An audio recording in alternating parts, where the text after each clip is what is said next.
तो मूवी के स्टार्ट में कुछ यंग लोगों को एक टेबल के गिर्द बैठे हुए दिखाया जाता है जो एक घर की पार्टी में होते हैं। लड़कियां कैलोरीज को काउंट करने के बारे में बात करती हैं, तो उनमें से एक अपने फोन पर एक ऐप दिखाती है जो आपके फूड इंटेक को ट्रैक करती है। अब दूसरी लड़की भी इसे डाउनलोड करना चाहती है, लेकिन जब वो इस ऐप को ढूंढती है तो उसे एक और ऐप मिलती है जिसका नाम काउंटडाउन होता है, और वो इसकी डिस्क्रिप्शन पढ़ती है जिसमें लिखा होता है कि ये ऐप बता सकती है कि आपकी मौत एक्जैक्टली कब होगी। अब कोर्टनी के अलावा बाकी सब लड़कियां गेम खेलने का प्लान करती हैं, जिसमें उस ऐप के मुताबिक जो सबसे जल्दी मरने वाला होगा उसे टेबल पर रखी सारी ड्रिंक्स को खत्म करना पड़ेगा। कोर्टनी ना चाहते हुए भी उनके साथ ये गेम खेलने के लिए राजी हो जाती है। अब वो सब बारी बारी चेक करते हैं और देखते हैं कि हर कोई 30 से 60 साल तक जिंदा रहेगा, लेकिन कोर्टनी परेशान नजर आती है जब वो देखती है कि उसके पास सिर्फ 3 घंटे का वक्त बाकी है। ये सुनकर बाकी सब उसका मजाक उड़ाते हैं और कहते हैं कि रूल्स के मुताबिक अब उसे सारी ड्रिंक्स को पीना होगा। तभी उसका बॉयफ्रेंड एवन वहाँ आता है और उसकी जगह खुद पीने लगता है। अब बाद में वो दोनों गाड़ी की तरफ जा रहे होते हैं और एवन पूरी तरह से नशे में होता है। जब वो दोनों गाड़ी में बैठते हैं तो कोर्टनी उसे कहती है कि इसे घर छोड़ दे और खुद गाड़ी ना चलाए, लेकिन वो उसकी बात नहीं मानता। वो गाड़ी से बाहर निकल जाती है और चलने लगती है, जबकि एवन इसे वापस आने के लिए मनाने की कोशिश करता है, लेकिन जब वो इसकी बात नहीं मानती तो वो गुस्से में गाड़ी वहाँ से भगा लेता है। तभी कोर्टनी को उस ऐप से एक मैसेज मिलता है जिसमें ये कहा गया है कि उसने यूजर एग्रीमेंट को तोड़ दिया है। अब जब वो आगे बढ़ती है तो उसे ऐसा लगता है जैसे कोई उसका पीछा कर रहा है। यहाँ ऐप से उसे पता चलता है कि उसके पास 2 मिनट से भी कम वक्त बचा है और वो घबराकर घर की तरफ भागती है, जबकि ऐप का अलर्ट मुसलसल उसके फोन पर बजता रहता है। अब वो ऐप को बंद कर देती है, जिसके बाद वो बाथरूम में जाती है और ज्यादा परेशान होने लगती है, इसलिए वो शॉवर के पर्दे को चेक करती है। फिर वो पानी पीने के लिए जाती है, लेकिन उसे ऐसा महसूस होता है कि पर्दे दोबारा से मूव कर रहे हैं। अब वो पीछे मुड़ती है, लेकिन अचानक ऊपर से कोई चीज उसे पकड़ लेती है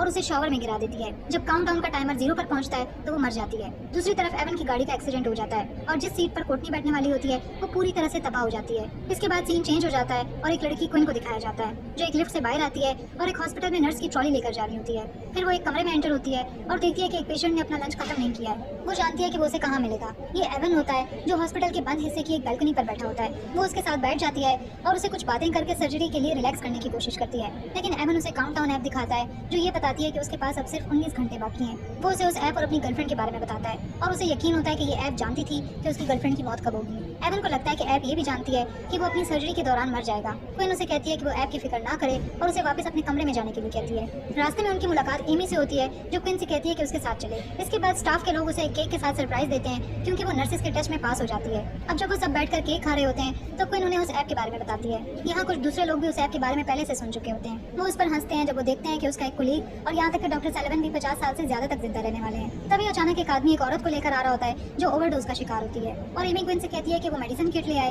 ताकि जो भी उसने लिया है उसका असर खत्म किया जा सके। फिर एमी मेडिसिन देकर उस औरत को होश में ले आती है। बाद में जब क्विन काम खत्म करके निकल रही होती है तो उसे उसी ऐप का एक ऐड मिलता है। वो उसे डाउनलोड करती है और अपनी इन्फॉर्मेशन एंटर करके टर्म्स को एग्री कर लेती है। अब वो ऐप उसे बताती है कि उसके पास जिंदा रहने के लिए 2 दिन से बस थोड़ा ही ज्यादा वक्त बचा है। अचानक डॉक्टर सैलिवन लिफ्ट में आता है और उसके साथ फ्लर्ट करता है, लेकिन वो उसे नरमी से इनकार कर देती है। अब उसी रात क्विन घर पर अपने नर्सिंग के डॉक्यूमेंट्स मुकम्मल कर रही होती है और उसे कुछ मुश्किल होती है। वो अपने कुलीग को हेल्प के लिए कॉल करती है और वो इसे बताता है कि इसे अपने बर्थ सर्टिफिकेट से इन्फॉर्मेशन एंटर करनी होगी। क्विन के पास वो बर्थ सर्टिफिकेट नहीं होता, लेकिन वो जानती है कि उसे वो कहाँ मिलेगा। वो अपना बर्थ सर्टिफिकेट लेने अपने पेरेंट्स के घर जाती है। वहाँ पहुंचकर वो अपनी मॉम के डॉक्यूमेंट्स को चेक करती है और उसे अपना बर्थ सर्टिफिकेट सबसे नीचे मिल जाता है। अचानक उसे अपने पीछे अलमारी में कुछ आवाज महसूस होती है और जब वो अलमारी खोलती है तो उसे अपनी बहन जॉर्डन उसके बॉयफ्रेंड के साथ वहाँ मिलती है। वो अलमारी से बाहर आता है और वहाँ से चला जाता है, लेकिन क्विन अपनी बहन को इस पर डांटती है। जॉर्डन उस पर गुस्सा हो जाती है और नाराजगी का इजहार करती है क्योंकि उसकी मॉम की मौत के बाद क्विन उससे ज्यादा मिलने नहीं आती। फिर वो अपनी बहन के कमरे में जाकर उससे माफी मांगती है। इसी बीच उसका बाप जाग जाता है और उसे मिलने आता है। वो क्विन को देखकर खुश हो जाता है और पूछता है कि क्या वो कभी उनके साथ उसकी मॉम की कब्र पर जाने का इरादा रखती है या नहीं। अगले दिन एवन अपनी सर्जरी की तैयारी कर रहा होता है और देखता है कि उसके पास बस 3 मिनट का वक्त बाकी है। वो कमरे से बाहर निकल जाता है कि तभी उसके फोन पर ऐप का एक नोटिफिकेशन आता है जिसमें ये बताया जाता है कि उसने यूजर एग्रीमेंट को तोड़ा है। तभी एवन को मिरर में अपने पीछे एक काला साया नजर आता है, लेकिन हकीकत में वहाँ कोई नहीं होता।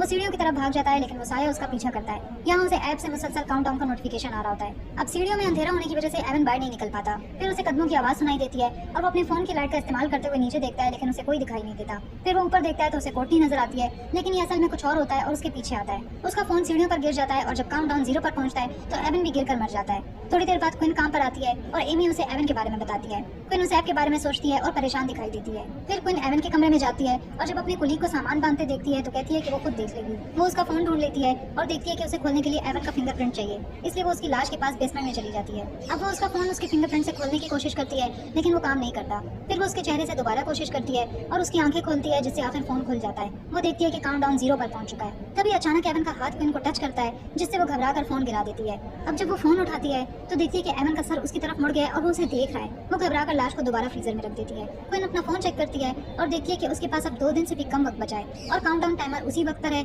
जब वो अपने बाप और बहन के साथ अपनी मॉम की कब्र पर मिलेगी। करेगी। अब वो अपने डैड को कॉल करके उनके प्लान को कैंसिल कर देती है। तभी उसे ऐप से नोटिफिकेशन आता है कि उसने यूजर एग्रीमेंट को तोड़ दिया है। फिर वो एक कमरे के पास से गुजरती है तो उसे वहाँ एक काला साया नजर आता है। वो वापस आकर देखती है लेकिन तब वहाँ कोई नहीं होता। अचानक डॉक्टर साइवन उसे डरा देता है। वो उसे एक पेशेंट की हेल्प करने के लिए कहता है, लेकिन क्विन को एक मशीन के साथ मुश्किल होने लगती है। अब वो वहाँ से जाने लगती है लेकिन डॉक्टर इसे रोक लेता है और बहुत अजीब तरह से उसे तसल्ली देने की कोशिश करता है। अब डॉक्टर इस पर दोबारा हमला करता है लेकिन वो इसे धक्का दे देती है, जिस पर वो माफी मांगने की एक्टिंग करता है। अब वो उस नर्स एमी को ढूंढने जाती है ताकि जो भी हुआ वो उसे सब कुछ बता सके। लेकिन जब वो कुछ कहने वाली होती है तभी डॉक्टर साइवन एमी को बुला लेता है और वो एमी को कुछ नहीं बता पाती। यहाँ उसे ऐप से एक और नोटिफिकेशन आता है। अब उसी रात को इन ऐप को डिलीट करने की कोशिश करती है लेकिन नहीं कर पाती। अब वो इसके बारे में ऑनलाइन सर्च करना शुरू कर देती है और उसे कोर्टनी के बारे में इन्फॉर्मेशन मिलती है। फिर वो एक वीडियो देखती है जिसमें एक लड़की इस ऐप के बारे में शिकायत कर रही होती है कि उसे बहुत अजीब चीजें नजर आ रही हैं, जैसे वो अपनी मरी हुई कजन को देख रही है। अचानक वो लड़की कहती है कि उसका वक्त खत्म हो गया है। फिर वो कुछ देखती है जिस पर वो चीखती है और अपना फोन गिरा देती है। उस वीडियो के नीचे कमेंट्स में कहा गया होता है कि ये एक फेक वीडियो है, जिस पर क्वीन थोड़ी रिलैक्स हो जाती है और अपना लैपटॉप बंद कर देती है। तभी अचानक वो एवन को देखती है। अब उसके फोन पर एक और नोटिफिकेशन आता है तो वो इसे तोड़ देती है, लेकिन फिर भी वो काउंटडाउन शो करता है। इसके बाद क्वीन अपनी गाड़ी में बैठ जाती है और वहीं सो जाती है। अब अगली सुबह जॉर्डन आकर इसे जगाती है। अब वो दोनों ऊपर क्वीन के अपार्टमेंट में आ जाती है। उसकी बहन उसका टूटा हुआ फोन देखती है और ऐप को देखकर उसे बताती है कि उसके पास सिर्फ एक दिन बाकी है। वो ऐप के बारे में मजाक करती है और फिर कहती है कि वो उसके साथ रहना चाहती है क्योंकि उनका बाप काम के सिलसिले में सफर पर गया है। जब क्वीन इनकार करती है तो जॉर्डन गुस्से में बाहर चली जाती है। अब वो ऐप दोबारा बीप करती है और उसके फोन की टूटी हुई स्क्रीन से क्वीन की उंगली स्क्रैच हो जाती है। बाद में वो एक दुकान पर नया फोन खरीद रही होती है और इससे पहले कि दुकानदार उसकी पेमेंट ले सके वो फोन को खोल देती है। वो एक बिल्कुल नया फोन और सिम कार्ड लेती है और चेक करती है कि वो ऐप इस फोन में है या नहीं। जब इसे वो ऐप नजर नहीं आती तो वो जाने ही वाली होती है कि अचानक एक और नोटिफिकेशन आता है और अब वो ऐप नए फोन पर भी मौजूद होती है। वो दुकानदार से ऐप के बारे में पूछती है और वो इसे डिलीट करने की कोशिश करता है लेकिन नहीं कर पाता। जब क्वीन आखिर दुकान से चली जाती है तो दूसरे कस्टमर्स में से एक जिसका नाम मैट होता है वो भी दुकानदार से ऐप के बारे में पूछता है। अब क्वीन अपनी गाड़ी में बैठकर ऐप को चेक करती है जिस पर अभी भी काउंटडाउन चल रहा होता है। अचानक उसे अपने बैक कैमरा में एक काला साया नजर आता है। ये साया उसे सिर्फ मिरर में ही नजर आ रहा होता है। अचानक वो उसके पीछे सीट से उसे पकड़ लेता है जिससे उसकी गाड़ी दूसरी गाड़ी में टकरा जाती है और वो अपनी गाड़ी से बाहर गिर जाती है। दूसरी गाड़ी का ड्राइवर इस पर चीखता है कि तभी दुकान का वही कस्टमर मैट बाहर आकर उसे रोक देता है। वो दूसरे ड्राइवर को डराकर भगा देता है। फिर क्वीन को दिखाता है कि इसके पास भी वही ऐप है। अब बाद में वो दोनों एक बार में बैठे होते हैं और ऐप के बारे में बात कर रहे होते हैं। वो कहती है कि उन्हें ऐप के यूजर एग्रीमेंट को दोबारा देखने का कोई तरीका ढूंढना होगा और मैट बार में मौजूद एक पागल आदमी से कहता है कि ऐप को डाउनलोड करें। वो इस आदमी के पास जाते हैं और जब वो टर्म्स एंड कंडीशंस के पेज तक पहुंचता है तो क्वीन उन्हें पढ़ने लगती है। वहाँ लिखा होता है कि उन्हें अपनी किस्मत को कबूल करना होगा। वो पागल आदमी फिर भी उन टर्म्स को एग्री कर लेता है और ऐप उसे बताती है कि वो 91 ईयर्स तक जिंदा रहेगा। अब क्वीन और मैट हॉस्पिटल जाते हैं और पादरी से बात करते हैं। वो पादरी से पूछते हैं कि वो डीमंस के बारे में क्या जानता है, लेकिन वो कहता है कि वो डीमंस पर यकीन नहीं रखता और उन्हें किसी और के पास भेज देता है। जाने से पहले एमी क्वीन से बात करने के लिए कहती है जबकि मैट बाथरूम में चला जाता है। अब बाथरूम में उसे ऐसा लगता है कि कोई उसके स्टॉल में अंदर आना चाहता है। मैट दरवाजे के नीचे से देखता है तो उसे एक बच्चे के नंगे पाँव नजर आते हैं। जब वो अपने हाथ धो रहा होता है तो उसे स्टॉल्स में से किसी के रोने की आवाज आती है। वो चेक करने जाता है तो उसे वो नंगे पाँव वाला बच्चा दोबारा दिखाई देता है जो उन स्टॉल्स में से इस तरह चल रहा होता है जैसे दरमियान में कुछ हो ही ना। वो आखिरी स्टॉल पर रुक जाता है कि तभी लाइट चली जाती है और मैट स्टॉल चेक करने जाता है। वो देखता है कि वहाँ कुछ नहीं है, लेकिन अचानक उसके पीछे कुछ आ जाता है और उसका नाम लेकर बुलाता है। फिर वो इस पर हमला कर देता है, लेकिन जब लाइट वापस आती है तो वो वहाँ मौजूद नहीं होता। दूसरी तरफ एमी क्वीन को एचआर और डॉक्टर साइवन के साथ एक मीटिंग में ले जाती है। वहाँ डॉक्टर साइवन कहता है कि उसने क्वीन को नहीं बल्कि क्वीन ने उसको हैरेस किया था। लेकिन जब क्वीन अपनी कहानी बताना शुरू करती है तो एचआर का आदमी कहता है कि क्वीन को सस्पेंड कर दिया जाएगा। एमी क्वीन से बहस करती है लेकिन क्वीन गुस्से में बाहर चली जाती है। मैट उसका इंतजार कर रहा होता है और उसे नहीं बताता कि उसके साथ क्या हुआ है। उसे उस चीज की आवाज अब भी सुनाई देती रहती है जो उस पर हमला कर चुकी थी। फिर वो दोनों एक चर्च में जाते हैं जहाँ वो उस आदमी को ढूंढते हैं जिसके बारे में उस पादरी ने बताया था। वो उन्हें उसके ऑफिस में मिल जाता है और ये देखकर बहुत एक्साइटेड होता है कि वो उससे डीमंस के बारे में पूछ रहे हैं। फिर वो फौरन एक कदीमी कहानी याद करता है। कहानी में एक शहजादा एक पुरानी जिप्सी औरत से एक स्क्रॉल लेता है जो कि एक टेक्स्ट डॉक्यूमेंट होता है और उसकी मौत के बिल्कुल एग्जैक्ट टाइम की पेशगोई करता है।